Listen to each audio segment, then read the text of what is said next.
til þín. Gott CBD einfaldlega betra. Velkomin í Þvottahúsið, Alkastið, Jón Arnar Magnússon. Takk fyrir. Takk ykkur fyrir. Jú, er þetta ekki rétt? Jú, alveg. Sko, ég vil nú að viðurkenna, sko, síðasta áratug, þessara síðustu aldar, þá var ég mikið bara í blackouti eða undir áhrifum kannabisefna og anti-sportisti, þannig að ég vissi ekkert að þú væri til þá og svo flutti til Danmerkur og reyndar hélt áfram fyrri iðju og var ekki miklum tengslum við Ísland. En það saman hvernig ég tala við nú á síðustu dag, það vita allir hver þú ert. Varstu alveg bara shit frægur?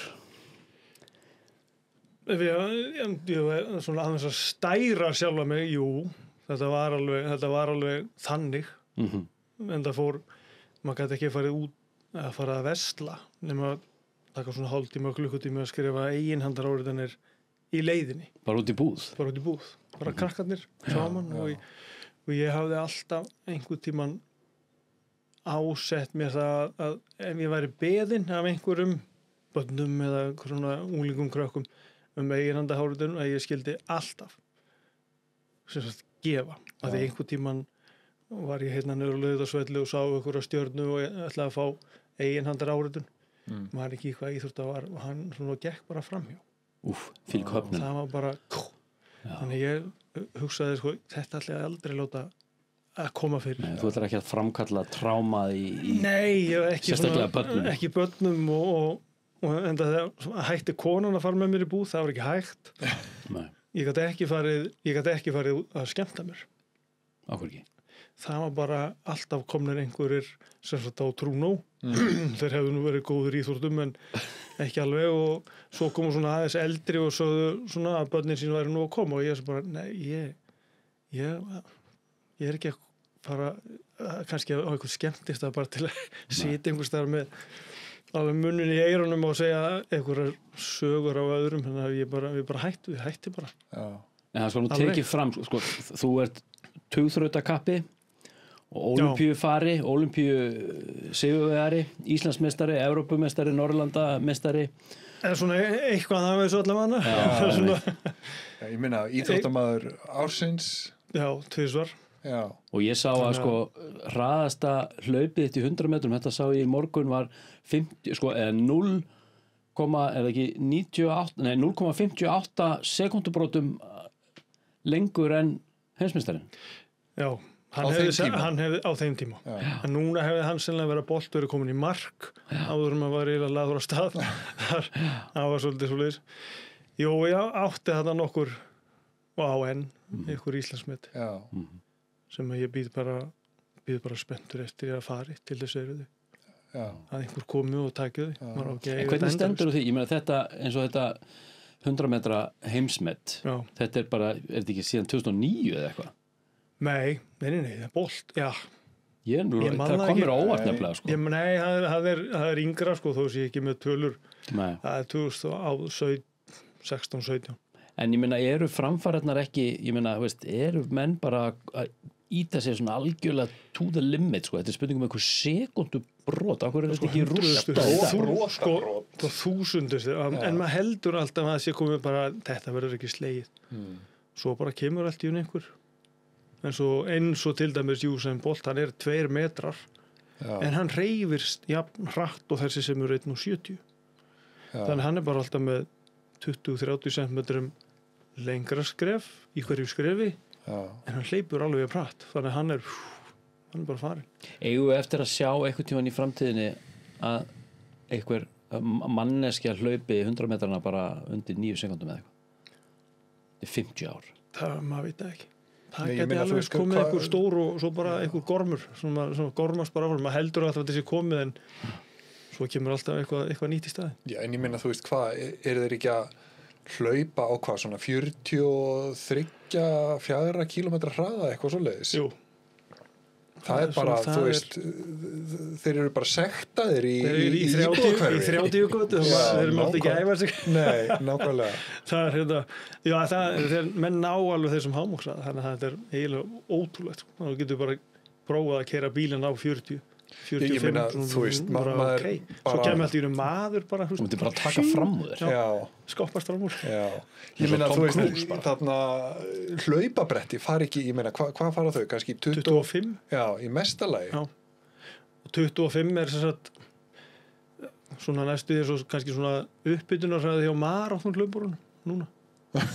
Já, en hjá heimsmeistarunum í marathoni sem að er nú nýdáinn, hvað hét hann? Nei.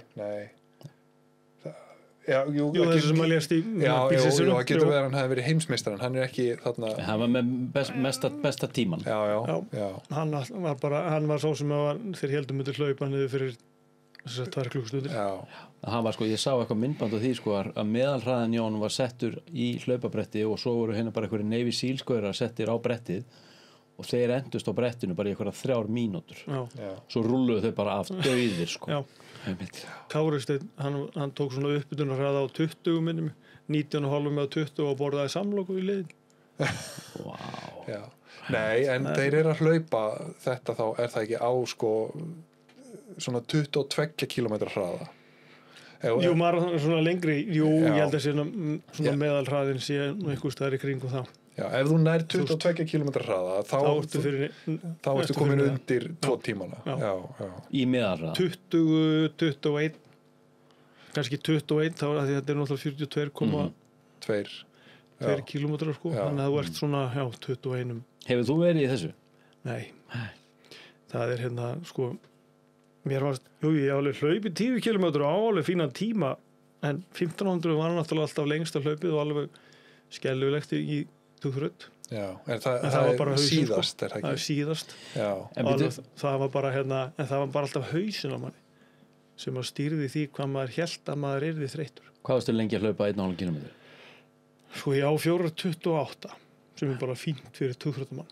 Sko 90 kilo hlung sem er alveg komin upp á njám. Já. Eins og allir hinnir. En þú veist, ég var alltaf á 4,55. En núna, veist, ég veit svo lítið, hvað er tugþraut? 10 greinar settar saman og yfir 2 daga runni keppt í 2 dögum. Já. Þannig að þetta eru sprettlaup, Já. eða runni svona hlaup, köst og stökk. Já. Þannig að fyrri daginn byrjar maður á 100, svo kemur langstökk, kúla, hástökk og 400. Já. Svo kemur 110 grind seinni daginn, kringla, stangastökk, spjótkast og 1500. En þeir eins og hann Bolt með sitt heimsmet, ég meina, hann er bara í 100 metrar hlaupi. Já. Er það ekki? Jú. Nei, ég meina hann var nú að hlaupa 200 Jú, og eitthvað svoleiðis. Já, en hann er ekkert í stangastökki og langstökki en einu svoleiðis. Nei, og okkur fannst það mjög skemmtilegt að það var eignaðist mjög góða félaga svona meira en þá í rauninni austantjalds stráka og okkur fannst mjög skemmtilegt að svona benda þess að á amerísku sprettluborunum á það sem voru nú að keppa þarna þegar við vorum, maður var í þessu þeir höfðu alveg miskilið þetta 100 metra dæmi sko. No. Þeir varu 10 sekundur í sjónvarpinu en við varum 2 daga. Það er svoleiðis. Þeir horfðu stundum á bara já, kannski maður ætti að fara bara í þraut. Já. En hvaðan kemur þessi tíþraut? Tugþraut, þetta er eitthvað ólympíuleikunum, bara gríst sem að var sett í runni einhver tíman fyrir, ég veit ekki hversu langt aftur. Nei. Þetta er alveg bara sér grein út af fyrir sig. Já, í runni. Og var það ekki sko þú veist, áður en að allt þetta crossfit dæmi kom inn, var þá ekki talað sko ólympíumeistara eða heimsmeistara í tugþraut sem þá bara hraustasta einstakling í veröldinni? Já, svona best þjálfuðustu einstaklingana og svo þegar crossfitið kemur og við erum alls ekki að gera lítið úr því sem að krakkarnir eru að gera í þessu en þetta er bara nákvæmlega eins og ég æfði. Nákvæmlega eins. Það er ekkert nýtt í þessu. En rauninni ekki. Já, ég meina og þau þá kannski bara stáluðu þessu þarna fittest man on earth titli þarna. Það kannski kom bara eitthvað annað að þetta var ekki þraut. Já. Og ég held að ég var einhvern tímann spurður þegar þetta var að byrja heima og ég ætla að vona að ég móðgi nú ekki marga en þeir voru nú ekki ánægðir með mig þá hana. Þessi sem að voru í þessu komnir svona af stað að ég fór niður í CrossFit þarna í sporthúsinu og það var ég man ekki hvað, það var einhver þyngd á einhverju stöng, 130 kíló minnum og ég var bara í blankskóm og bara einhverju skyrtu og klínaði það svona upp og sagði þetta var nú bara ekki þungt eins og ég held og þeir horfði á mig og spurðu hvort ég vildi fara í CrossFit og þá klikkaði ég út með það og svo, fattaði svo hvað ég sagði seinna mér að ég nennti nú ekki að fara að verða góður í æfingunum sem ég notaði til þess að verða góður í íþróttum. Þetta er gott svar maður. Og þeir voru ekki ánægð með það sko. Er þetta ekki bara, þetta er einn af þessum frösum úr CrossFitinu þarna, your workout is my warm-up. Já, þetta var eiginlega svolítið svoleiðis að bara, nei, ég er ekkert að fara bara í þetta. En byrjaru í þessari grein semst bara út frá því að fara að æfa frjálsar semst? Í raunin ekki. No. Ég æfði aldrei frjálsar. Okay. Ég var í sveitinni. Svo var maður bara í heiskap og svo var bara allt í unum mót og það var bara sagt hérna mót á Selfossi og ég fór að kefti og svo var það bara yfirleitt þannig að ég vann jafnaldra mína. Svo fór ég bara heim í sveitinni. Og hvað þá varstu bara í grunnskóla? Já, þú veist að maður byrjaði kannski ég man held í fyrsta mótu mitt þannig hafi verið 12 ára. Já. Þá vann ég einhverja skólaþraut FRI og það er velunapenningurinn sem ég man alltaf eftir. Veittur afhentur á grillinu upp á Hótel Sögu með svona svakalegri nælon og svona stungi svo nýman, svona eins og riddarakross. Já. Þetta er flottasti velunapenningurinn minn fyrir utan alla aðra sem ég á. Þessi. En svo fór maður bara heim í sveitina, bara í hiskáp og sækja beljunar fyrir austan fjall upp í Hreppum. Og hvað, varstu þá HSK? Já, og þá var ég bara sveitalarfur, sko. Bara, eins og ég sagði, bara dregin beint úr fjósinu og var að keppa og svo bara heim aftur. En ok, en þú ert svona natural. Í rauninni, já. Og svo náttúrulega verður maður eldri og er ekkert að æfa neitt. Ég spila handbolta, fótbolta, blak, korfu, maður í frjálsum. Bara eins og maður gerði á svona fjölbrautaskóla árum. Var ekkert að æfa þetta eitthvað. Kallar þetta ekki að æfa neitt? Já, svona maður var svona með, en ekkert endilega fókusa eitthvað á. Eitthvað eitt. Það hitt var bara gaman líka. Og fólkið þetta ekkert eitthvað svona íþróttafólk? Jú, það var alveg, það eru stórir, eða svona þannig stór íþróttanöfn í ættinni hjá mér. Það er nú alltaf talað um þetta hurðabaksgen hérna í Flóanum. Ég held að nú að frendi minn einn hafi nú var á Ólympíuleikunum í glímu á sínu tíma. Svo það er svo svolítið langt síðan. Íslenskri glímu? Já. Þá voru verið að kynna hana, sína hana á Ólympíuleikunum. Byrjaði þar og svo voru svona ansi margar. Ég man eftir að mamma, hún var einn besta frjálsíþróttakona á landinu á sínum tíma. Ég horfði alltaf á velunapenningana hennar og ég ætlaði að eignast alveg jafnarga á mamma. Og svo voru náttúrulega Vilhjálmssynir eða Einar Vilhjálms og þeir bræður. Þeir eru náttúrulega í þessum frændleik líka. Þannig að þetta er svona, þetta er lágu eiginlega beint við. En ég nefndi aldrei að æfa. En fannst gaman að vera með? Já. En svo fór ég bara, þú veist, það var kannski, ég held ég að mista einhverju velunafendingu því hún dróst, en það var heiskapur heima. Þannig að við þurftum bara að drífa okkur. Ég fengi henni pósti. Velunarpenning. Hafði bara ekki tími í þetta. En hvað, er ennþá sveitamaður í þær? Já. Ég held að losni aldrei við það. Aldrei. Ég var alveg að passa það sem ég segi, sko. Sem sagt við þá sem eru aldur upp í Reykjavík. Þú þarf ekki að passa neitt. Þú lætur allt flakka hana. Já, það er svona, maður fattar stundum ekki. Það er stundum svolítið, maður getur verið með svolítið svona svartan húmor. Ég veit ekki eins og hvort maður eigi að vera að segja það hérna endilega. Þetta er svona, hvort það falli inn, en Jú, maður getur svo sem látið það flæða. Ég get sagt það við það, svona, þá sem eru alda upp í sveit, eins og ég gerði við þig daginn, þú veist, að maður að losa hálsinn. Já. Bara þá kemur þetta brak, Já.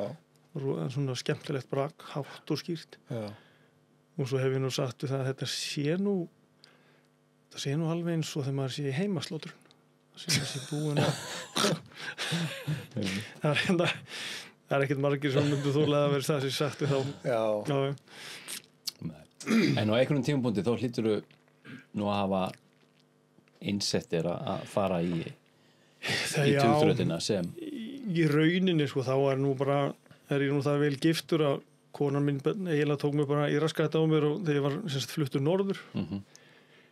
Og kynnist konunni þar og hún var nú alveg fúin að sjá svona ég gæti nú eitthvað íþróttum og hún sagði nú bara hvernig væri nú aðeins að step up your game bara og prófa þetta. Það er bara að æfa og sjá hvað það gerir. Já. Og ég sé svo sem aldrei eftir því að hún alltaf stóð á bakvið mann eins og klettur og gerir enn og það er alltaf á bakvið hvern íþróttamann er einhver sem stendur á bakvið. Já. Og það var bara í rauninni eftir hálft ára æfingum þá var bara strax fyrsta heimsmeistaramót og svo var bara rauninni koll á kolli. Var það fljótt að koma? Mjög fljótt að koma.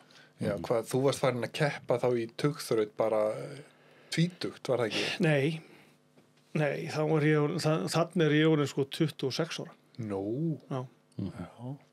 Þegar í rauninni fer að æfa. Já, þegar þú gerir þetta svona alveg. Já, svona alveg. Já, ég bara taka þetta alvarlega og gera eitthvað. En þú ert þá með eitthvað hróttalegt grunnform sem þú getur byggt á. Já, það var eiginlega það sem að og svona eftir á heikja hefði maður viljað náttúrulega einhver annar hefði nú tókaði spotta og kannski sagt mann að gera þetta svona 16-18 ára. Já. Það var maður alveg grætt kannski 10 ári viðbútt í einhverju tækni eða voruð þið betri. En þú varst atvinnumæður í eitthvað 10 ár? 12 ár, svona innan gæsalap atvinnumæður, ég þurfti alltaf að vinna með þessu. Já, verður maður ekki ríkur af þessu? Nei, þetta var alveg þetta var alveg röng ákvörðun upp á peningalega séð. En svona ekki, þannig sko. Já, þú er ekki fjárhagslega ríkur. Nei, en svona kontaktar hingað og þangað heiminn, já, það var og svona hitta og komast á og vera boðið hingað og þangað og hitta bara menn. Það er gott í CV líka. Já. Já, það ekki? Jú, það er það. Og maður er alveg hitt fullt af fólki sem var bara eins og ég var að ræða veitnum daginn og svona vorum eitthvað að spjalla saman og ég sagði, já, á Ólympíuleikunum 96 þá fór ég heim til Elton John. En þá var það bara því að Amerikaninn, þegar við vorum að keppa þá voru settir einhverjum svona uppar, ríkt fólk sem kom og rauninni vildi fylgja íþróttamönnum. Og það var einhver verðbréfasali sem að greinilega svona satt upp með mig. Já. Svo var hann búinn að bjóða mér út að borða og svo spurði hann bara, Magnússon, viltu hitta Elton John? Ég bara, já. Þá var bara farið í eitthvað háhýsi þar sem Elton var, þar sem hann átti svona penthouse íbúður tvær efstu og að brjóta svona á milli þannig að það var bara svona svalir hring og í miðju gólfinu og svo náttúrulega var bara gler og það sá bara Atlanta borgina alveg allan hringin og svo ég aldrei sé svona stóran hvítan flígil sem var sko á miðju gólfinu þannig að hann sagði að það er svo gott að geta spilað og hort út gluggan. Já.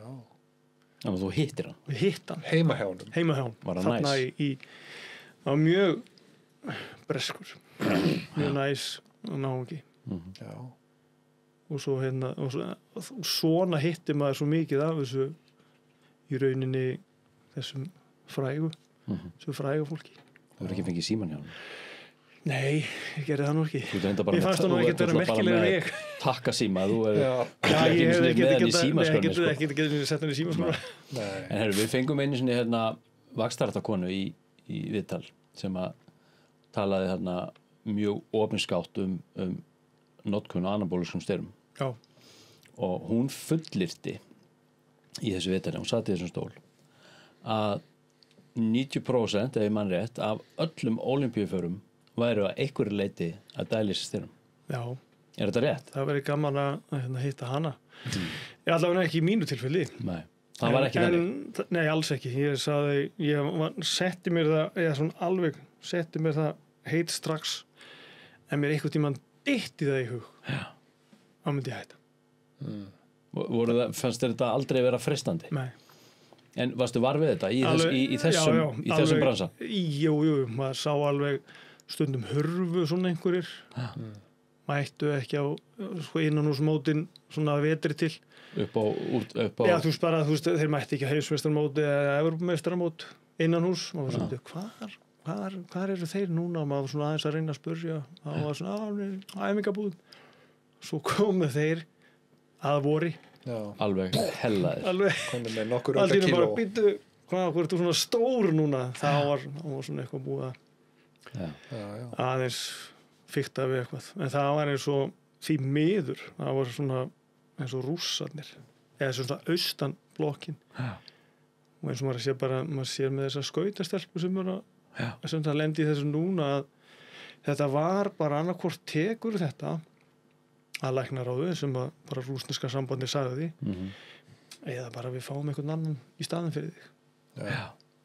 En ekkert mál í þessum bransa að sneika sér fram hjá lyfjaprófum og annað? Nei, mjög erfitt. Það er ansi margir sem að féllu sem að maður var alveg vitna þegar svona stóðu og svitnuðu hálf þegar maður vissi að það var í dóptest En samt, ég meina það er náttúrulega bara einhvern veginn eðlilega þessar dóptesta er það ekki að vera einhvern veginn alltaf aðeins á eftir það því að þeir eru náttúrulega að leita að einhverju stundum sem að bara veit ekki eins og það er til Já, svona manngert eins og með Armstrong til dæmis það var bara manngert Hvað meinar með því?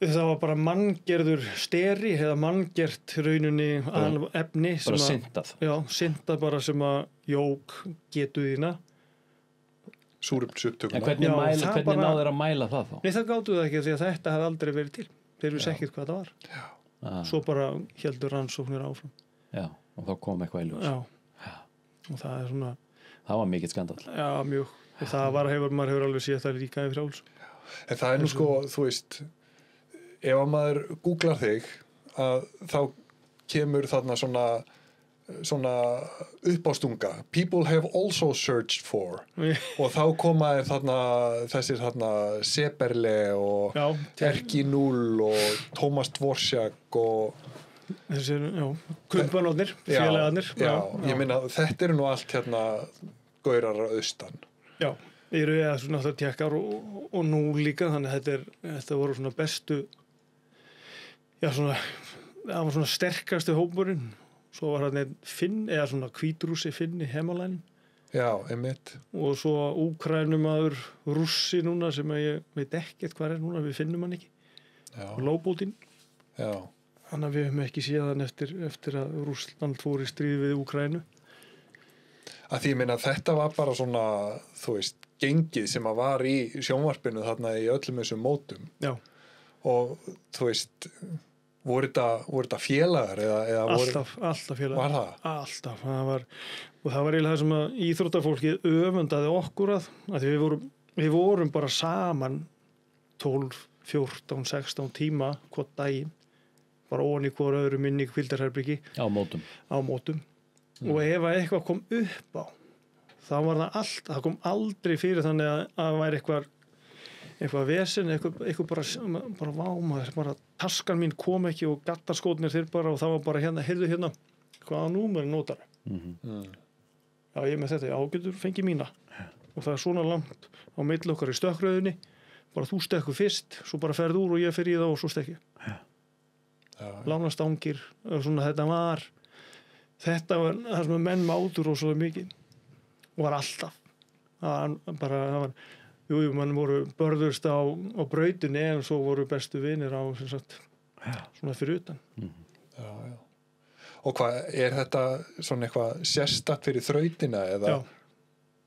Þegar maður sér þeir hata hvort annan, sko sprettlubornir þeir talast ekki við 100, ekki séns 100, 200, 400 800, þeir eru ekkert að skokka saman og hita upp og þú veist, úr syngur úr liðinu sko, þeir eru bara með loka hita bara svona hópur þetta er eins og hann Ingebrigtsen núna Jakob Ingebrigtsen hann er nú með svona einhvern orðstýr inn á brautinni Það veri ekkert svona, Vera ekkert voðalega indæll. En ekkert sérstaklega blanda geði við menn.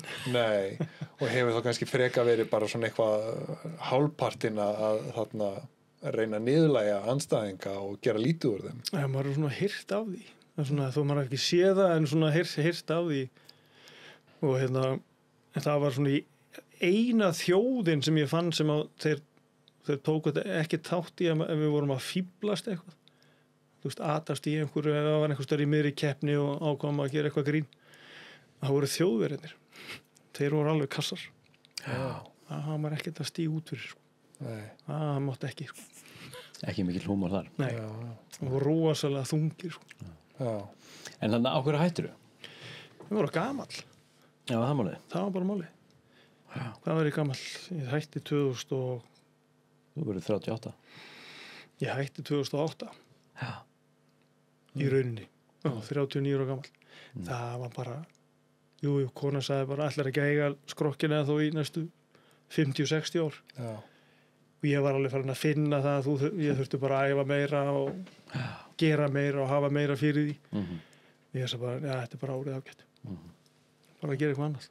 Var þetta ákvörðin svo tekin snögglega eða var þetta eitthvað sem að Nei, þú þurftur að melta ykkur tíma? Nei, alls ekki, sko. Það var bara rauninni, maður var náttúrulega íþróttakennari í grunninn og svo hætti maður þarna og eina sem maður þurfti að vita hvað ætla ég að fara að gera. Ertu menntaður íþróttakennari? Menntaður íþróttakennari. Hvað, frá Laugavatni? Laugavatni. Já. Fór í það áður en ég fór í þessa atvinnumennsku í íþróttum. En það var rauninni kannski svona það versta og eða rauninni stærsta skrefið var bara að segja, ok, nú er ég hættur. Þá kom bara, já, ég er ekkert að fara á æfingu núna eftir. Og þú fram að þessu ertu búin að vera að æfa marga klukkutíma á hverjum einasta degi? Já, 6-8 tíma á dag, alla daga. En svona, þú veist, atvinnumaður í frjálsíþróttum, ég meina það er nú ekki margir Íslendingar sem hafa, þú veist, þetta á baku sig. Ekki svona eins og þetta var, sko. Við vorum hérna nokkur, þú veist, Vala, Guðrún, ég, sem að svona, það var svona að vera að reyna að lifta þessu aðeins og hærra stig, svona að gera okkur klift að svona ná einhverju flugi, að þess að þurfa að drekja okkur í 8-10 tíma vinnu. En hver er þá að borga launin þín? Sko við vorum alltaf að vera síðan, eða þess að ISI, sem var nú, já, ekkert rosalega mikið, sko. Ég myndi ekki bjóða manni með fjölskyldu upp á það nú í dag, eins og það var. En maður þurfti samt alltaf að fara í aukavinn til þess að Þú bara varstu þá að þjálfa á. Og hvað varst þú þá að harka? Torfhleðslu. Að sjálfsögðu. Torfhleðslu. Nema hvað. Já. Sem er náttúrulega bara eins og að vera á æfingu, nánast. Já, alveg. Þannig að þú er alveg tekið því bara þannig. Frábært að geta fengið borga fyrir að vinna með grjót og svona drullu og torf. Já. Hlaða því saman. Já. Hvar lærirðu það? Ég var að vinna með félagum mínum, jafnaldara mínum í Skagaferði, Helga Sig, og hann var gamall Jóhannes hétan sem var svona ákveði gúrú í þessu og við lærðum bara honum. Já. Hvernig ná að hlaða og skera. Bæði hvernig ná að búa þetta, eða skera torfið og hvernig ná að gera það til, sko. Þetta var bara Róbert. Já, og hvað þá í byggingar eða veggi eða... Veggi og byggingar, það er... Skjólveggir. Svona eða þú veist, við bæði hlóði ég mikið í Glaumbæ og í Skagafirði og Laufási. Sem sagt, þau eru svona stærstu bæirnir hann fyrir hann, svo var maður bara út allt. Það er alls staðar litlar torfkirkjur sem maður þarf að gera við. Já. Þannig að þetta er mjög atvinnuskapandi efni. Það endist ekki nema í nokkur ár og svo þarf að gera þetta aftur. Já. En þegar þú hættir, hann las ég í morgun, þá veikistu. Já, í rauninni. Bara fljótlega eftir. Já. Eða sko, fæði þetta sjálfsofnæmi. Og rauninni, það var bara hætti og ég hefði nú alveg getað steindrepið mig að því ég hætti, sko, og fekk bara ógeð og gerði ekki neitt. Ég hefði faktist aftur bara að trappaði mig niður, bara svona hægt og rólega. Ég fekk bara ógeð, ég bara hættur þessu og fer út í nám og vill svo þannig til að við erum á Tempúrdínu svo úti og húsin í Breitlandi er nú ekkert rosalega vel kynnt svona, maður lærði það nú fljótt og myndast mikill raki í þeim þannig að það kom bara raki undir dínuna mín megin og ég var alltaf svo það var svo loðinn og alltaf heitt þannig að ég svitnaði mikið og hún bara miklaði undir mér og ég svaf bara í því. Já. Þetta er endar algjört eitur, við erum nú búin að taka viðtalina við Vilmund Sigurðsson einmitt. Við fórum í þetta, hvað var allir þessi rokkjörn efni sem að rauninni losna úr þessu minnisvamp og veikja fólk sko. Já, og ég sjálfur var í þessu og eftir viðtalið við Vilmund þá fekk ég mér ulladýnur og bara á einni nóttu þá breyttist líf mitt og ég líði ekki sko. Og en það var svo skrítið, ég var það samt aldrei veikur. Nei. En bara líkamsárin fóru bara alveg eitt fyrir hvissbæn. Var það? Bara liggu við, ég sá þau fara niður niðurfallið í sturtunni. En voru þetta einu einkenni þessa sjálfsvona? Einu einkenni. Þannig var engin í rauninni, það var engin sásauki sem fylgir þessu eða? Jú, ég gat ekki farið í kalt vatn, ekki fyrir mitt litla líf. Það var svo vont. Það vantaði hárin á fótunum. Já, á líkamann. Það var bara yfirleitt eins og Arnór, hann er nú rakað sér svona reglulega, finnst það alveg frábært. Já. Og en það var, þú veist, þetta voru einu sem sagt líkamlega einkenni. En hvað er það sem gerist í líkamann? Hann bara, það er bara ónæmiskerfið fer bara á fullt. Það fór bara á yfirsnúning. Og það er líka þekkt ef að svona sjálfsónæmi myndast að þá bara hárið sko svona sem maður segir á lélegri íslensku secondary. Það bara kemur úr sekkjónum bara af því bara ef það þarf ekki þá kemur það ekki þannig að líkamann bara ákvað að við getum tekið bara hárið af gæjanum það þarf ekkert með þetta að gera skeggi fór, augbrýr, augnhár allt bara en raunin er þetta að koma núna altså núna bara nýlega svona hægt og rólega síðast kannski 3 árin. Þannig að líkaminn er að heila sig aftur. Það er eitthvað að gerast. En þetta er það eina sem er að koma? Já. Áhugavert. Svona merkir að þú gjur svona eitt og eitt hár svona sem kemur, jú og nefhárin. Það er skrítið. Það er alltaf bara aldurinn. Já. En þau fór alveg. Já. Ég fann ekkert hvort ég var með hår eða ekki, ég bara finn alltaf í kona að með hór. Já. Það lag bara. Það að því að ég minna, þú veist, þetta var náttúrulega eitt sem var líka bara einhvern veginn svona bara aðalsmerki fyrir þig það var bara hárið og sérstaklega skeggið. Já, ég var alltaf spurður sko hvað kæmi því ég vil eitt mætti á mótun með svona skegg eins og þú. Já. Bara alskegg og svo bara biðum hann spendir bara hvað setur Magnússon í andliti á sig núna. Og maður gæti alltaf leikið sér með þetta. Og sástu alltaf hönnina og útfæsluna sjálfur?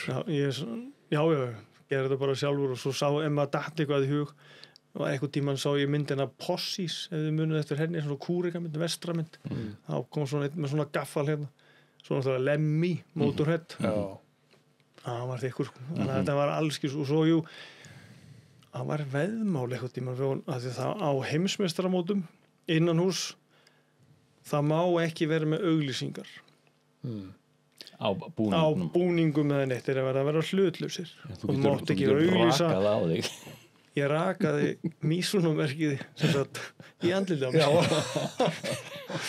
mér menn föttuðu það ekkert bara flott skegg sem bara, þetta er mísunumerkið það er kannski verið ábyrgandi ef maður hefur verið með Adidas-merkið svona einhverja rendur en maður gæti gert ýmislegt með þetta Já, ég meina og svo varst hún alltaf bara farin að setja liti og alls konar. Já, það var svona, þetta var, ég var svona, hvað maður að segja, áhrifavaldur náttúrulega á þessum tíma, nema ég notaði bara sjónvarpið. Jú, ég málaði þarna einhvern tíma með einhvern trúðalitum fyrir Ólympíuleikana 96. Já. Það held ég hafi verið mesta sjokk á ævinni þegar þetta var bara svona stress. Gerði þetta og svo hvað ég að gera þetta, ég málaði þetta bara. Setti bara einhverja svona trúðalitir sem að svona klíndiðu sími svo var verið að kynna okkur í upphafi 2000-arinnar, það var byrjað á 100 við erum búið að stilla okkur upp svo kemur bara myndavél og hver og einn er kynntur nema í endanum á vellinum var sko, ég hugsaði að vera svona 40 metra sko skjár. Já. Svo kom myndin að mér og ég sem nei, Andskotin. Jesús minn, hvað ég búin að gera? Blastið þetta við. En ég fekk svona þriðja mesta sko áhorf af tugþrjótamönnunum. Það voru 2 bandaríkjamenn sem voru svona mest í myndavélinni, kamerunni og svo ég. Og svo grínuðust þulirnir alltaf með að hérna, þeir sæja alltaf hvernig tugþrjótamönnunum liði eftir því sem að liða á keppnina því að það var eða svo skeggið á Magnússon, það væri svona fade away. Það væri að líða í burtu. En þetta showbusiness líka? Það það alveg líka sko. Er það þér í hag að þú fáir athygli sem svona íþróttamaður? Já, það gerir það. Þá fær maður alltaf kannski meira áhrif og fólki heima sér mann meira. En það svo sem ekkert alltaf þægilegt. Maður myndi ekki alltaf vera alltaf risastjarnan sko og alveg með bara, þú mátt ekki gera neitt, það alltaf myndavélar ónið þér. Þú fá einhver tíman að vera í friði sko. Já. En þessir ólympíuleikar 96, já. Það var fyrsta umferð. Það var fyrsta umferð. Já. Svona, já. Og hvað svona, fyrir utan þá kannski heimsókn til Elton John, eitthvað annað sem var svona minnistætt? Já, þetta var náttúrulega það sem var sprengjaárásin í Centennial Park. Það var einhver öryggisvörður sem að færði frá þess að var sprengja í skemmtigarði rétt hjá Ólympíuþorpinu. Og við vorum bara ekkert langt frá. Hvað var þetta? 96, Atlanta. Já. Það var og það með sér komið þáttur á Netflix eða þættir þennan sem sagt að því svo var hann sakaður að hafa sko plantasprengjunni sem sagt hann sprakk til þess að fá athygli en hann gerði það nú ekki greið og það var, maður hitti sko The Dream Team sko NBA, þannig allar skærustu var þetta fyrsta draumaliðið? Já, þú veist það var Jordan var þarna og Barkley og ég man ekki það, Magic og þeir voru allir þarna maður bara, labbaði fram hjá þeim í matsalnum sko. Og heilsaði og það var heilsað á móti það var náttúrulega nálaðin var svo mikil við þetta og þá fann maður svo já fyrst var maður svolítið svona starstruck þú veist, á maður að láta fá eiginhandarátur bara, nei ég hérna líka sko á hverju að fá eiginhandarátur á þeim það svo smá gorgir í þetta sko. En maður hitt Bill Clinton kom þetta líka, þú veist, Schwarzenegger þú veist, heimsækja einhverja í sko þorpinu eða runni hitta keppendur En hvernig þú veist, þið fáið þá þarna bara íslenska liðið fær bara eitthvað svona einhverja blokk fyrir sig eða?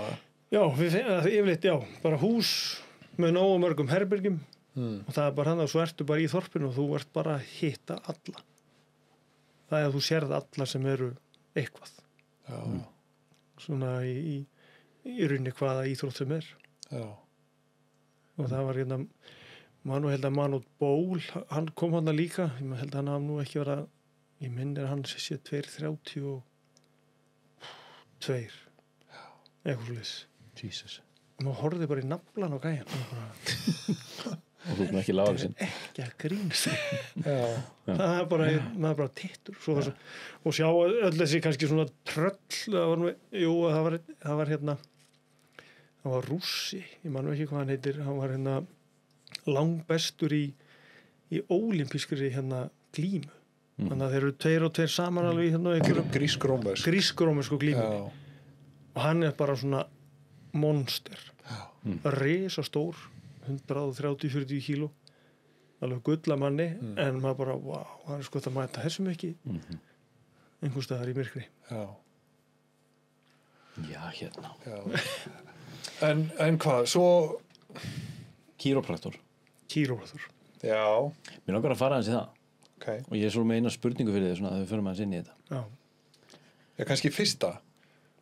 Hvað það sem brakar? Hvaðan kemur þetta hljóð?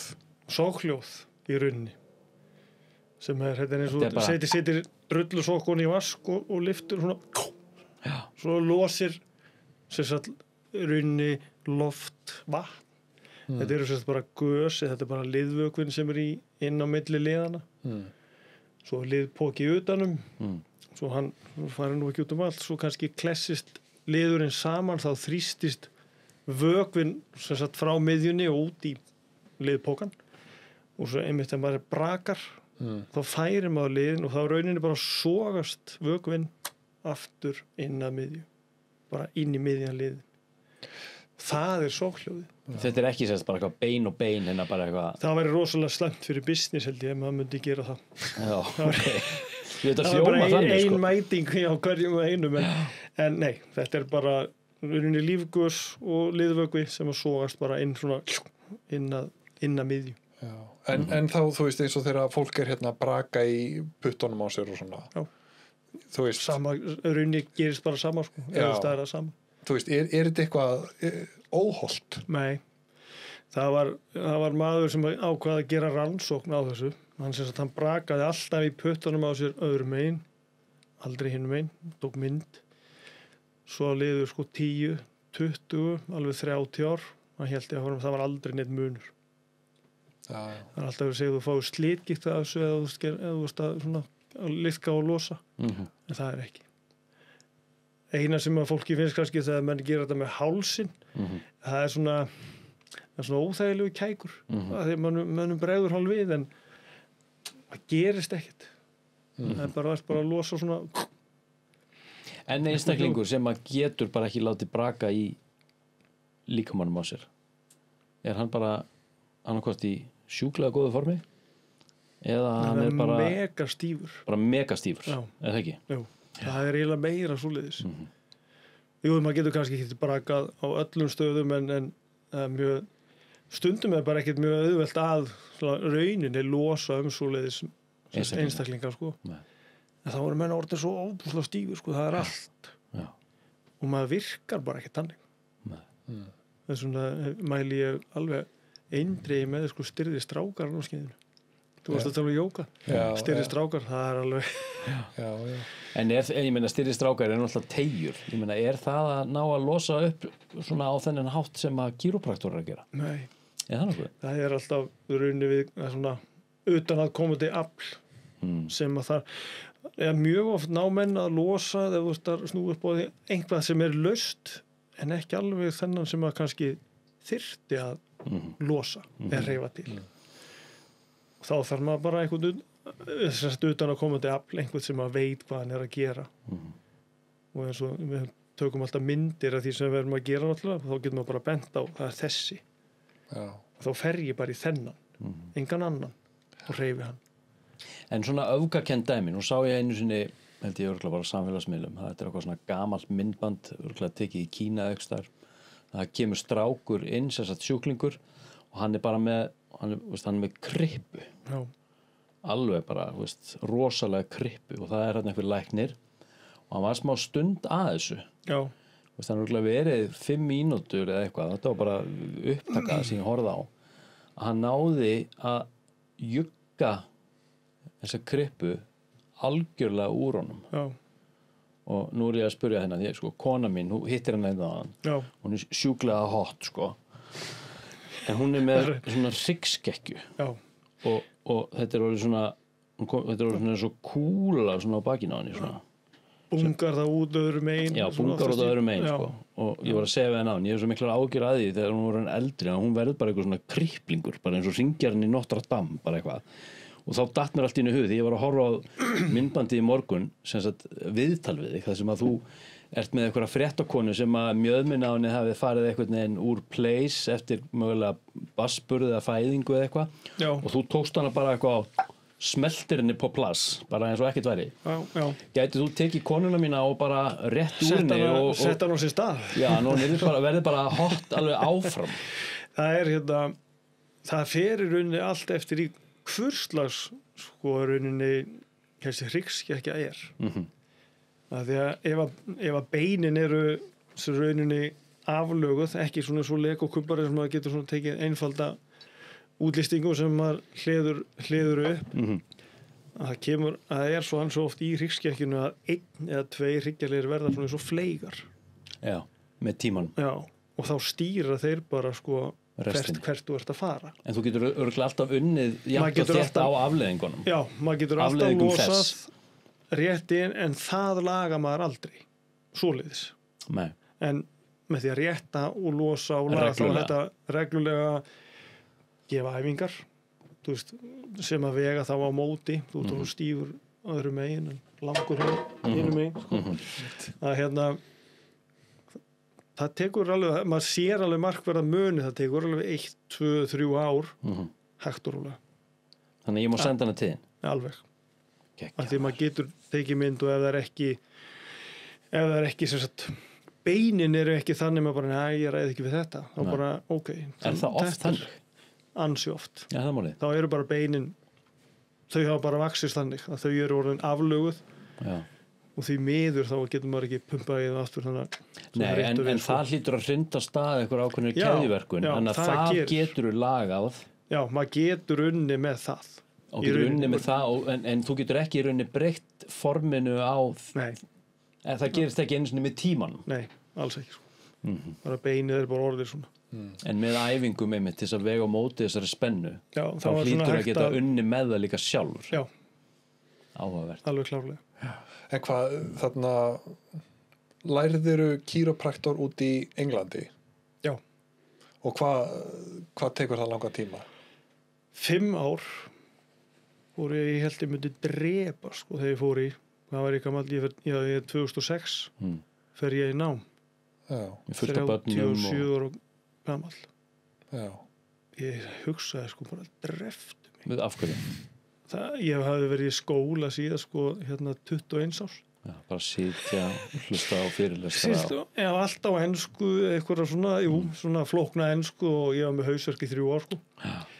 En ástæðan fyrir því kannski var að ég fór í kýrópraktorinn var að það var allt, þegar ég var að keppa með á móti þessum félögum mínum og maður lendi illa í hástökki, stangastökki, langstökki eitthvað var að drepast og var en ekki, já, ég get ekki mér.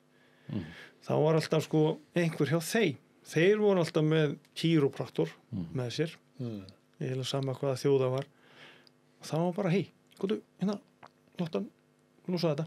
Já. Þá var maður bara tekin í gegn og svo bara off you go. Og þetta er bara losað. Já, bara flæðir um þið orka. Já, þá gott maður haldið áfram. Og var ekki kýrópraktor með íslenska liðinu? Ekki eins og eða sko aldrei á stórmótum og yfirleitt var það bara ég og þjálfarinn sem að fórum á svona, þú veist, eða það voru einhver önnur mót heldur en Evrópumestarmót, heimsmeistarmót. Já. Það fór sjúkraþjálfari og nuddari. Já. Eða veljett. Já. Annars ekki. Hvað þarna er einhver svona rígur kergja þarna, kýrópraktor, sjúkraþjálfarar, nuddarar, eitthvað svona? Það er svona ég aðeins orðið var við það, eitthvað sem ég bara skil alls ekki, að ég veit sjálfur að þetta virkar vel saman. Já. Að því að þá hef ég sjálfur reynslu af því. Allt og nudd og hnykkingar. Já, bara allt trend. Allt og sjúkraþjálfun, nudd og kýró, eða hnykkingar. Já. Þetta er þrenns konar mismunandi meðferð. Og eftir maður er stífur, maður finnur að það er ekki eitthvað að virka í stóðkerfinu, þá lætur maður bara hnykkja sig, ok. Svo er maður aumur í vöðvum og eitthvað þá, þú veist, og það þarf að teygja og gera eitthvað, það var sjúkraþjálfunin. Eða þá bara eftir meiðsl, og það bara ná sér upp eftir meiðsl, tognanir og annað slíkt. Svo ferði nudd til að fá slökun. Þetta er bara 3 ár mismunandi aðferðir og vinna rosalega vel saman. En eins og nálastunga og svoleiðis? Já, alveg klálega. Ég notaði allt þetta þegar ég var þar sem ég gat og það virkaði mjög vel. En hvað, þú lendir í einhverjum meiðslum? Jú, og ég vilja alltaf þegar maður var alveg, það áttu nú heldur betur að láta finna fyrir sér. Já. Og fór maður eitthvað fram úr sér. En samt kannski aldrei, það voru svona tognanir í hamnum eða aftan á lærum. Braut nú eitthvað tíma á mér öklan eða svona hálf öklan í stangastökki og sleit sinina undir ilinni. Já. En ég held samt áfram að keppa. Já. Ég hætti, en daginn eftir, Jesús, það var eiginlega hræðilegt. En jú, það var komið svona moment sem að slóum hann út, en þá var maður bara að býta í það. Já. En hvað, var það ekki, Ólympíuleikarnir 2000? Jú. Þar meiddist ég, þá tóknaði ég í rauninni í lægri bara deginum áður á æfingu. Já. Þú veist, það bara taka hún aðeins. Síðustu stangarsækjaðumina. Já. Þannig fór það. Já. En heilbrigt fólk að koma til þín í hnykkingar? Ég meina, það er ekki bara fólk að koma með eitthvað svona staðbundi vesen? Nei, það og margir sem að bara, kannski vilja bara fá statusinn á sjálfum sér. Já, ég veit. Þó að segjum kannski að maður sé svona miðaldra kallar. Eins og við. Já. Bara aðeins að taka stöðunar. Þú veist, hvað er ég orðin slitinn þarna, komið slit í mjaðmurnar, bakið allt í lagi, hálsinn, og svo kannski hugsa menn svona aðeins tilbaka og bara, já, ég datt illa á mótorhjóli hann einhver tíman, eða hestbaki eða eitthvað svoleiðis. Og þá að gera eitthvað aðgerðaráætlun út frá því? Já. Þú veist, þá getur maður bara, ok, þú bara þarft að... En þetta ekki rándýrt? Það fyrir eftir í hvað maður metur heilsuna, held ég, í rauninni. Fólk hefur verið að borga bara nánast bara nuddverð og tvöfalt þessuna bara, og það inn í 7 mínútur. Það kannski ekki, það er rauninni bara fyrsti tíminn sem er rauninni, að því það náttúrulega að tekum maður svona stafræna myndir af viðkomandi. Og ef þess þarf, það er náttúrulega svona fyrsti tími klukkutíminn. Já. Svo hitt nú held ég ekki, ég veit nú ekki hvað nudd kostar leikur í dag. Nei. Langt sem maður hefur farið þannig. Það er svona 10-20 skall ekstra fara milli. Já, þannig að það er ódýrar að fara í Kíró. Miðað við það, já, það er það. Já. Svona í þessu. En mér langar að spyrja, nú er svo mikið, við erum hérna svo mörg hérna út í samfélaginu þjáð. Við erum í burnouti og kulnun og við erum í skjám, við erum öll einhvern veginn orðin hokin og buguð á því.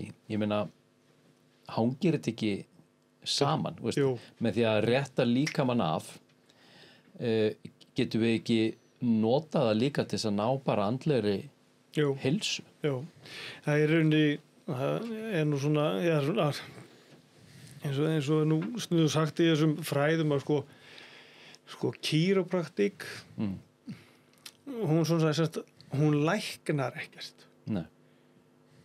En hún hjálpar þér til að lækna þig sjálfur. Og leið og stóðkerfið rauninni er að virka.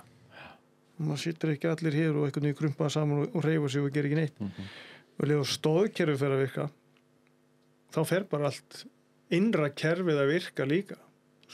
Taugakerfið er bara inn í, það fer bara flæði af stað. Og ég segi nú alltaf að koma einhverja klemmur einhver staðar og menn er að finna eitthvað, og þetta er eins og sért bara að vökva garðinn og svo kemur bara svo kemur bara allir hlikkur og slönguna.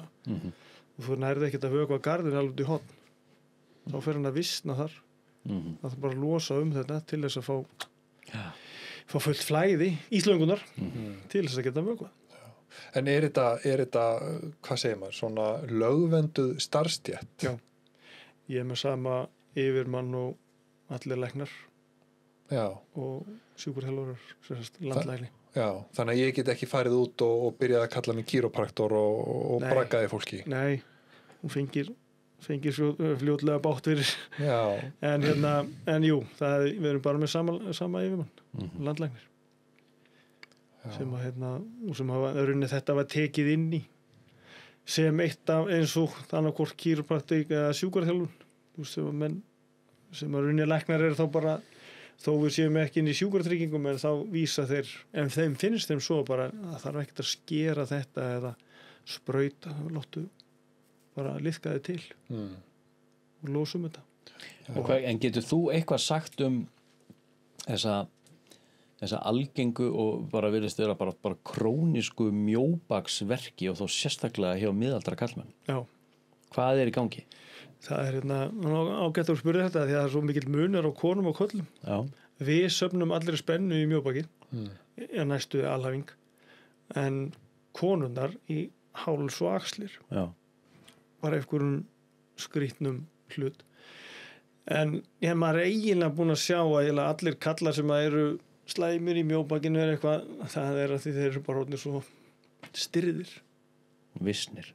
bara stirðir Já. sitja mikið alltaf gera ekki neitt, hreyfa sig kannski lítið tegi ekki neitt Nei.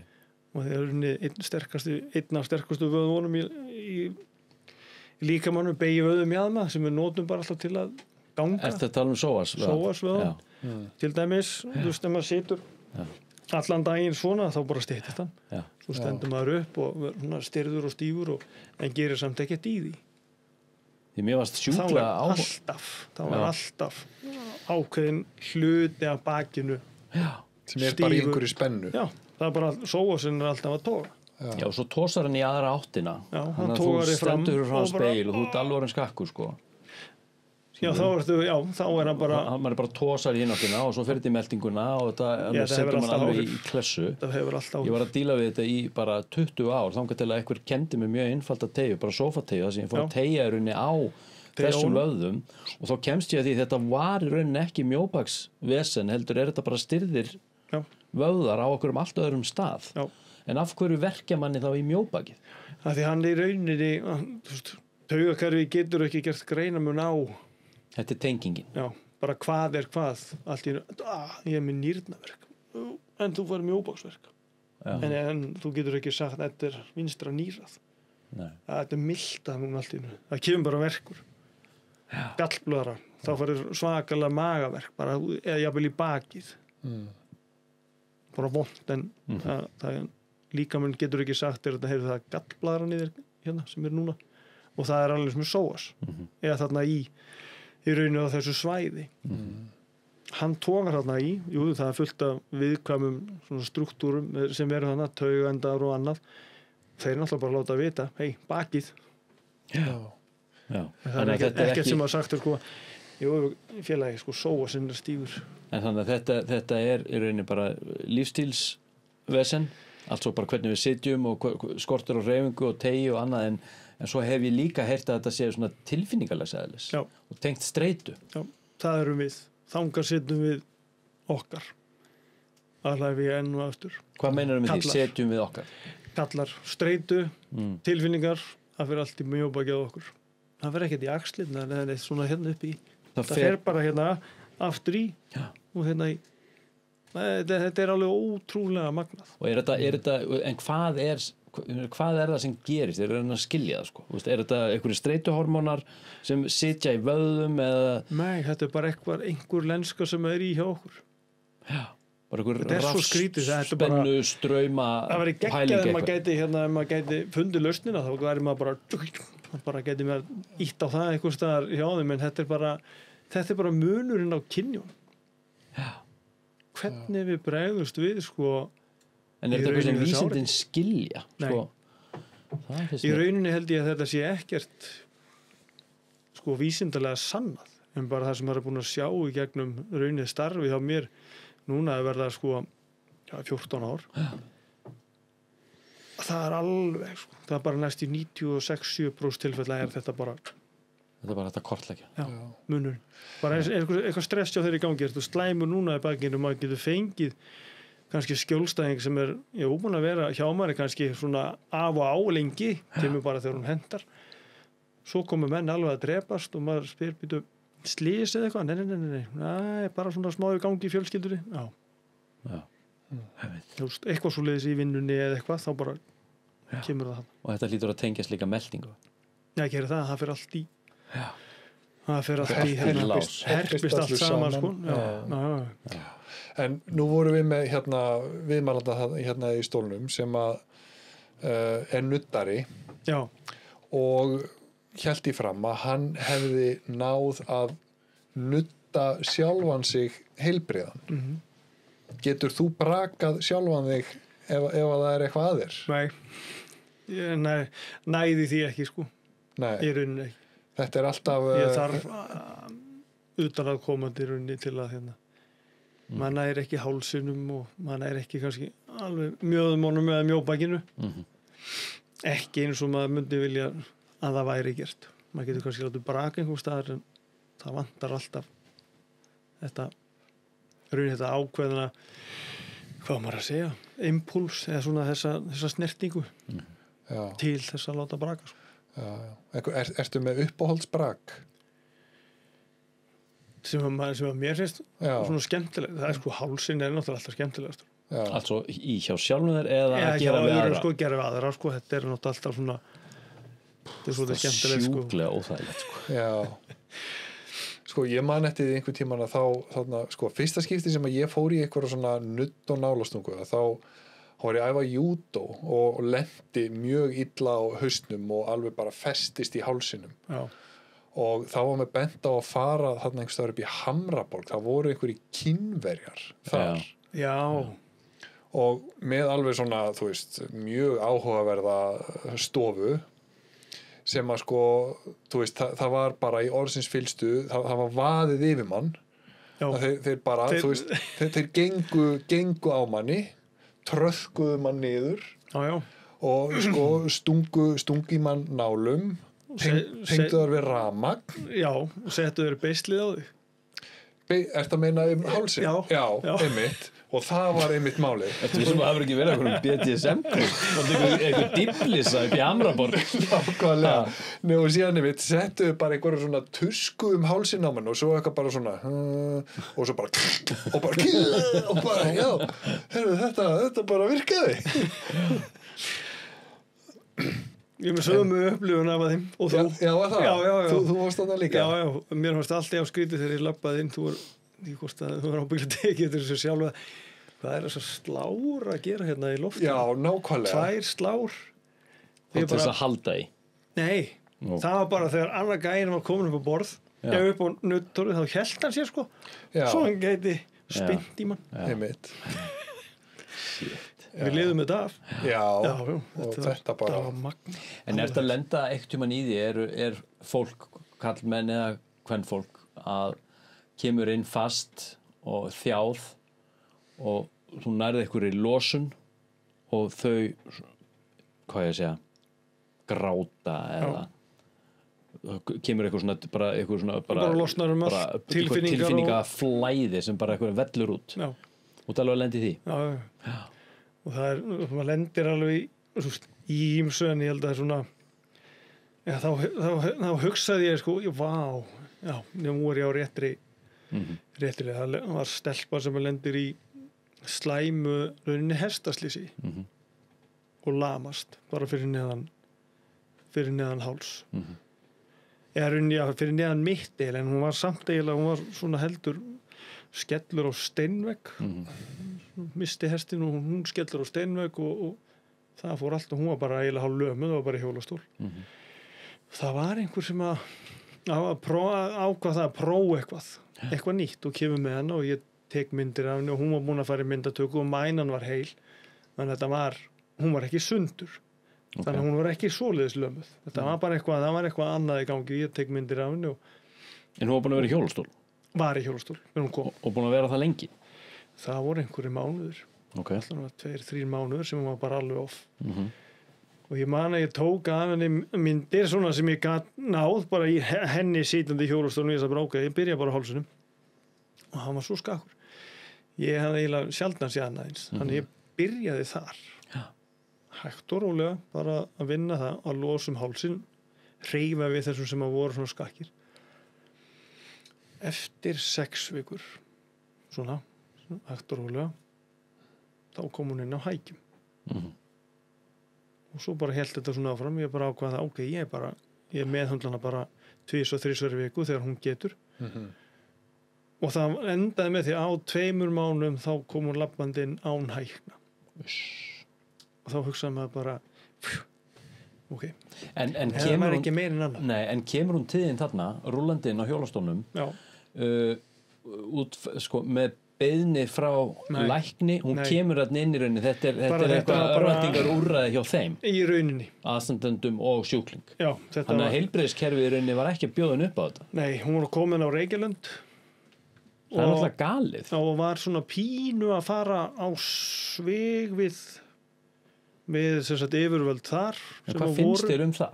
Mér fannst það alveg glatað og þú veist bara af hverju ekki að Því nú segist vinna vinna þetta bara undir saman. landlæknis embætti. Ég meina, af hverju er ekki bara þráður þarna á milli? Það var bara einhver sem að fannst bara að því að svona það er einhverjur ennþá sem að finnst við vera svona kuklar af því það er ekki svona vestrænar lækningar en mér fannst það svolítið glata að það væri ekki þá bara svona í einhverju samráði, bara hvað getur þú gert, hvað getur við gert til að ná þessum einstakling bara af stað aftur. En í svona tilviti, þarf hún þá að borga fyrir þetta þá fullt verð? Er hún ekkert að fá þetta í rauninni bara... Hún var ekki að borga fyrir þetta en ég bara tók það bara á mig. Ég bara ok. Já, en ég meina... Nei, hún hefði ekki fengið það gegnum sjúkratryggingar eða neitt slíkt. Hvernig stendur á því? Það er bara, við erum að vísu ekki inn í sjúkratryggingum. Það er svolítið frumskógur af pappírum. Já. En hún hefði ekki einu sinni, sko, Reykjalundur var ekki einu sinni tilbúin til að aðstofa hana. En er það þá eins og Reykjalundur? En ég veit ekki hvernig það er núna. Já, en ég meina, eru þeir með sjúkraþjálfara og nuddara? Þeir eru með sjúkraþjálfara og nuddara. Já. En ekki kýrópraktora, það er náttúrulega engin kýrópraktor þarna hjá þeim. Nei. En það er bara, þetta er bara svona öðruvísi aðkoma, kannski að sama hlutnum og betur sjá augu en auga, svona í þessu. Já. Þannig að maður hefur nú haldið að væri hægt að vera með fleiri augu á til að... En finnst þér þetta ekkert vera að batna? Finnst þér eins og svona dæmið? Ég meina, það hlýtur að skapa mjög stórt fordæmi. Það gerir það. Því ég meina, svo kemur hún alltaf bara gangandi inn til sinna bæknalækna eða hvernig sem það er. Og þeir hljóta bara, vera undrandi yfir því, bara hvað gerðist eiginlega. Já, en vildu samt ekki alveg viðurkenna að þetta hafi verið kýrópraktorinn? Nei, auðvitað ekki. Nei, það var ekki alveg. Féll ekki alveg. En núna lifir hún bara góðu lífi, bara á fullu í hestum og komið fjölskyldu og bara gengur vel. Þannig að þetta er að lagast mjög mikið. Af því þetta er alltaf að vera meira, það kom alveg, maður getur alveg farið á YouTube og séð alveg svakaleg myndbönd af einhverju.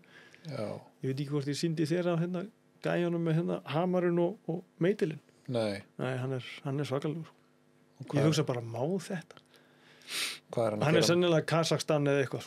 Hann er bara að hnykkja, svona mjóbak. Og hann er bara með góðan slaghamar og svo tréfleig. Svo bara lætur hann menn, bombar hann alveg svoleiðis í menn. Jesus Christ. En getur þetta ekkert verið hættulegt? Jú.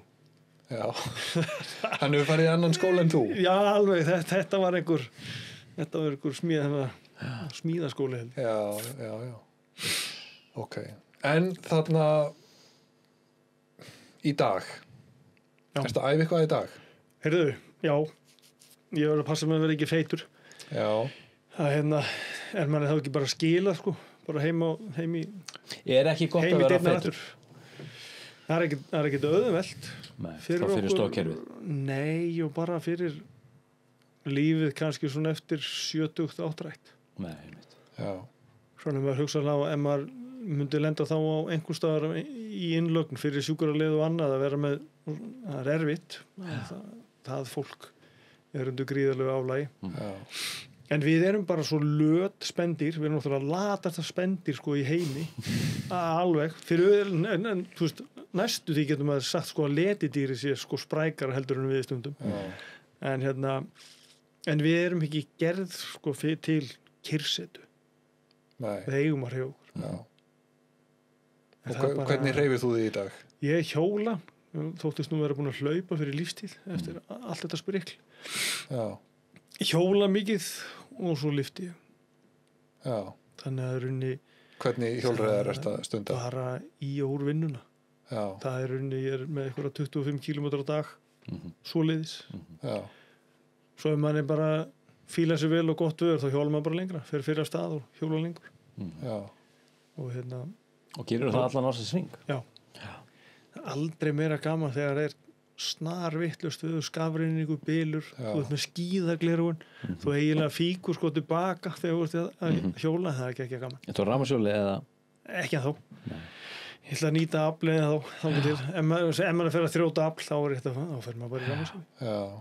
Og hvað ekkert íhugað að fara út í einhverjar æfingakeppnis hjólreiðar, eitthvað svoleiðis? Nei, ég held ég sé búinn alveg með það. Ég þekki alveg sjálf á mig. Já. Ég væri ekkert alveg til, ég bara mark tapa fyrir einhverjum sem að kæma undan mér þannig að hérna ég láta bara yfir sig Áttu erfitt með að tapa? alveg rosalega sko. Er það málið? Já, Hvað alveg. ætli það sé? Bara ég veit það ekki Er það í öllu? Er það í, þú veist, Olsen við konuna? að næstu því Já. ég spila ekki biljard við hann aftur af því hún vann mig Þá er henni refsað fyrir Já, lífstíð ég bara aldrei aftur hún malaði mig bara, hún aldrei spilaði þetta áður ég bara, nei, þetta spilaði við því aftur Asnalegu leikur. Já. Golf, nei, ég segi að ég sé ekki nógu gamall til að fara í golf Já. en ég veit bara að ég færi ekki í golf til þess að hafa gaman sko ég væri komin í að keppa Já. þá þarf maður að fara að æfa sig Já. Þetta er kannski eitthvað sem þetta er að vinna með þetta er bara, Ha, þetta er eitthvað alveg sko. þess vegna er ágætt að maður er unnu með það maður þekkir sjálf og sér bara, nei góði, hérna, nei Já. skulum bara leyfa hinn En hvað, ertu að lifta þá nýr í sporthúsi eða? Já.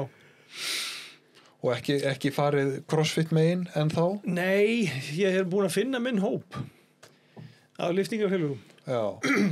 það er hérna ég held að þau séu að æfa hjá Janus Guðlausinni svona 65 pluss æðislegir kallar og konur svona 75, 6, 7 ára Engin á séns í þig. Nei, sko, það er ekkert stress það er bara hver á sínu engin að pæli hvað þú ert að gera Já. það er bara, og svo er bara hlegið og haft gaman Já. þetta er geggjað En hvað, ertu í stönginni eða tækjónum eða bara? Ég fer svona bæði bara fer í svona í stöngin og tækin hleyp svona á milli bara og reyna að koma púlsunum upp Já. að vísu svolítið svona á gamla mótan eins og ég gerði alltaf að maður lifti þannig að maður var gjörsamlega stóð á öndinni en maður hélt alltaf áfram en það er bara til þess að koma pumpuna að stað svo. Já. Já, það er mikilvægt það þarf að þjálfa hana líka sko. Veistu hvað þú ert með í Max Puls? Núna? Já. Nei. Hvað varst með? Já. Ég sá eitthvað tíman 230 í Max Puls. En þá var sko, þá gat ég unnið, kannski þegar maður var í besta forminu, þá gat ég unnið í 188. Með Puls 188, þá gat ég haldið bara það var svona 2-3 eitthvað. Já, það ég gat alveg haldið þeim Puls. Já.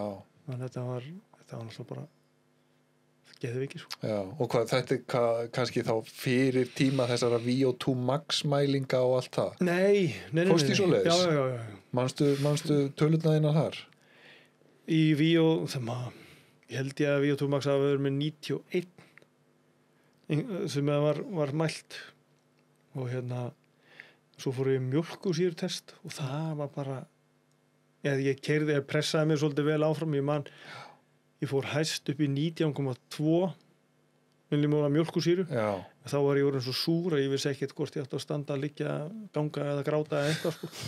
Ég held að það var hálfa öðreindur bara það var hérna, ég náði einhver sambandi bara fyrir kannski eftir klukkutíma þá svona Þetta eru bara gildi sem að sko bestu íþróttamenn í heimi í dag eru sko að keppast við, þú veist það er eins og sko Kristján Blumenfeld sem er hérna besti þríþróttamaður í heimi, einn af þeim hann er með sko 90 í VO2 max. Já, þetta var í rauninni þá var maður bara alveg þar í þessu við höfum líka gott aðgengi að háskólanum, sko HÍ það var einn hérna sem var nú gamall frjálsíþróttamaður Þórarinn Hannesson hann var bara alltaf að stúdera þetta svona blóðmælingar og mjólkusýru og VO2 max þannig að maður gat alltaf farið bara 4 vikna fresti og sér hvar við gátum aukið, gera svona, gera hinsinn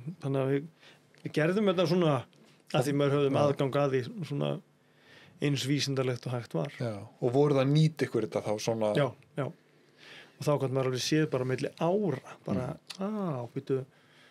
þú varst betri í fyrra heldur en núna þá þurfum við eitthvað aðeins að hérna breyta einhver og keyra einhver staðar annar staðar En samt sem sko, ég meina keppandi í tugþraut varstu með 10 þjálfara? Nei, einn Hver var þjálfarinn? Það var Gísli Sigurðsson sem var bjóð í Skagafirði Já, og jú, svona eftir á að hengja þá hefði það nú kannski ekkert alveg verið svona besta að það hefði mátt blanda fleirum inn já, svona einhverjum sérþjálfurum í öðrum greinum. Þú getur ekki verið bestur í að vita allt 10 greinar. já, En við vorum bara bjuggum á króknum og við vorum bara þar. Og maður æfði bara þar. já. En hvað, hefur þú ekkert spáð í að fara að gefa af þér hérna út í frjálsíþrótta Ég hugsa samfélagið? Hérna? Já, Ég er ekki viss að ég er kannski góður þjálfari. Svona þannig. Það er svona stundum er oft þannig að þeir sem eru góðir íþróttamenn þeir verða ekkert sérstaklega góðir þjálfarar. já, Maður hefði kannski ekki alveg akkurat þolinmæði í það. Þessum stað. Svona fylgja eftir, maður vil bara fá Þess vegna líta árangurinn. þjálfarar oft út eins og þeir hafa þeir en aldrei iðkað íþróttina sem þeir eru að þjálfa. Já, því miður. Það er eiginlega, það er svolítið svo leið, sko. En ég hef þá frekar ákveðið þar inn í stígin og eða haft samband við mig íþróttafólk að ég styrki það þannig sem kýrópraktor. já, Ég aðstofa það svo leiðis. já, já. Að því ég meina sko, þú veist, þú og Vala og Guðrún þarna á sínum tíma, ég meina þið voru bara hérna, þú veist, celebs á Íslandi eins og þú talaðir Já. Það var og bara, ég meina það bara sko engin grein sem að hefur raun og veru verið jafn, hvað maður að segja, ábútasöm fyrir Ísland á ólympíuleikum og frjálsar íþróttir. nei. Ég meina, þú veist, þannig, við eigum 4 ferðmellun á ólympíuleikum. Allt í allt.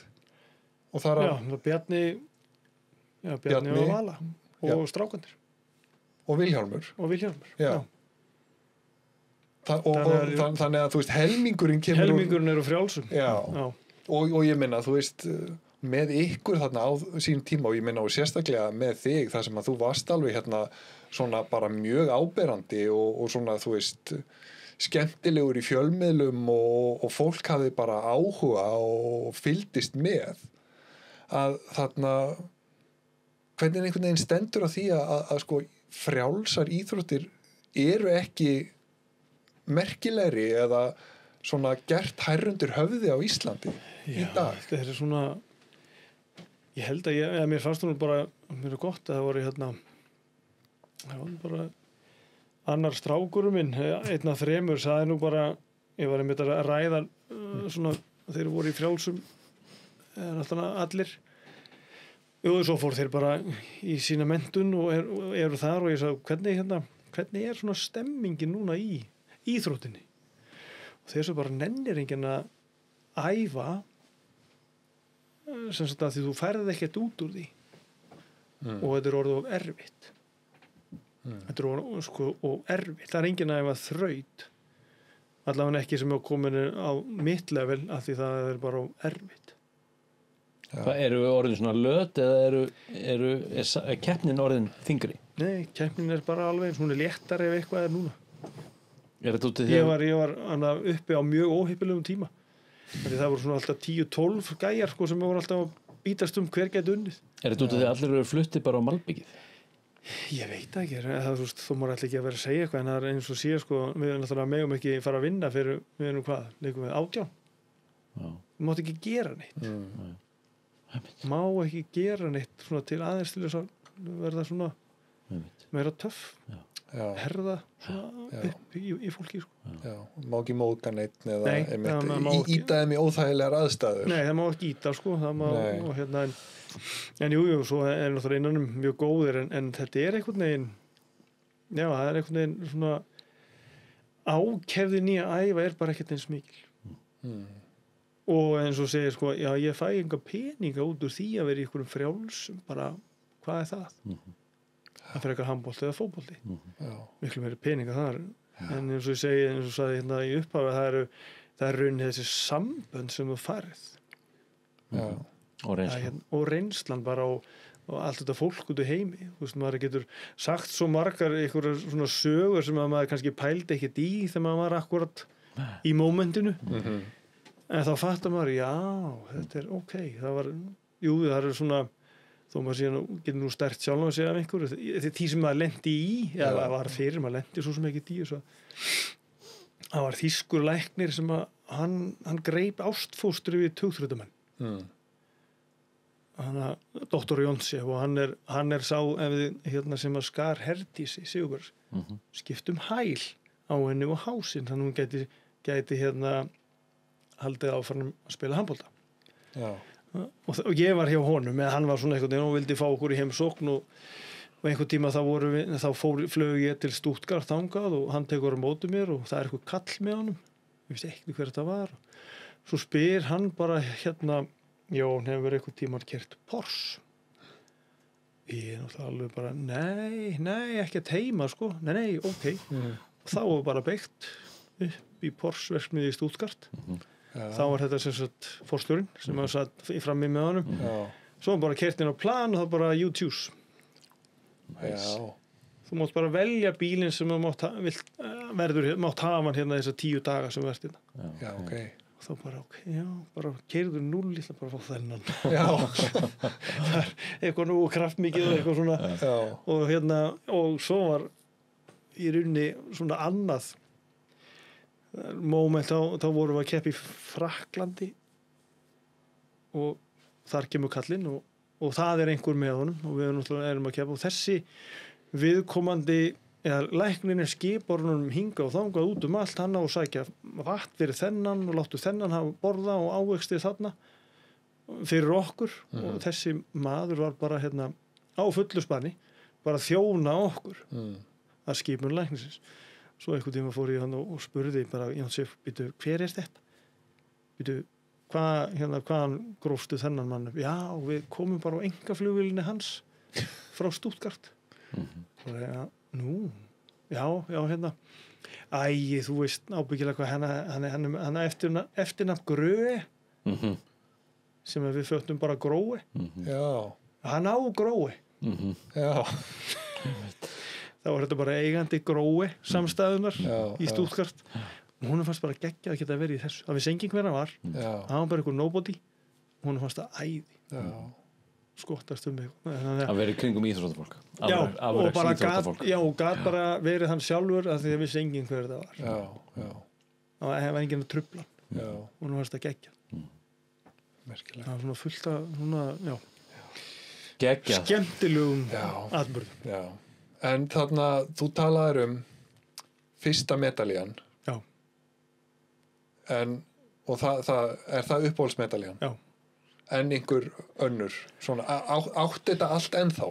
Já, ég held meira að segja að hún sé sko upp á íþróttasafninu á Akranesi þú veist, sé þar sko Jú, ég á þetta allt en ég held sko en skemmtilegustu medalíurnar eru sko fékk ég hjá Erki Núl að hann lét alltaf smíða sko það var einhver vinur hans sem var svona kopargerðar maður, koparsmiður alveg magnaður kall og hann smíðaði úr kopar og alveg svona hlussu verðlunagreipi sem maður fekk alltaf hjá Núl eða Erki Núl þegar maður var að keppa og ég náði að safna þá keppti maður í 7 þraut innanhús og ég náði að safna sko öllum 7 það er bara kall svona stendur út úr einhverju koparstandi og hann er raun að lýsa hverri grein það er spretthlaup, það er langstökk, það er kúla það er alltaf kall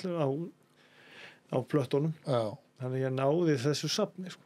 Svona flott að hafa þetta þannig að þetta það er svona en ég held að samt að svona að ljótustu heldur velunin hafi verið þegar ég var Norðurlandameistari í tugþraut unglinga ég hef aldrei fengið að ljóta styttu á ævinni en það held ég að hendinni þetta var hræðilegt þetta var eins og bóndarluf sem er kaskit eitthvað svona þetta var einhver listamaður sem hafði búið þetta til og ég kunni ekki betur að meta það það er allavega ekki til í dag í þínum fórum en það er kannski ágætt ef þetta er svona ef þetta er fer víða þetta samtal að ég gerði þau mistök Já, einhvern tíma þegar ég var að hérna, taka til heima að mér að fyrir Ólympíuleikana 96 þá fengum við frá erunni Ólympíunefndinni bandarísku þá fengur sem sagt fánaberar þannig að ég var fánaberi þá já, svona kvilt teppi bara sér saumuð já. svona Bútasöms. bútasums teppi Já, bara fyrir hvern og einn og ég fyrir einhverja gaf þetta einhver tíman í góða hirðin nei. Við erum semst að Kvilt- auðlýsa eftir þessu teppi kvilt- hér og nú. teppi sem með minnir held ég sé ennþá mert Ólympíuleikarnir 96 Já, það svona slæddist óvart, ég fatt að það ekki fyrir löngu síðar já. Þú verður Mér alveg fannst til í að þetta hafa ekkert- þetta á sófanum. já, svona, þetta er svona minningin Já. að því maður fekk þetta, það er lögður náttúrulega mikinn tími í þetta konundar Já. sem voru að gera þetta Þú getur kannski fengið að heimsækja teppið. kannski ef maður vissi hvar það væri Einmitt. Já. góðum höndum, Já. nákvæmlega, þarna er það Já, þannig að þetta er að því maður vissi ekki eitthvað bútasumur, hvað er það?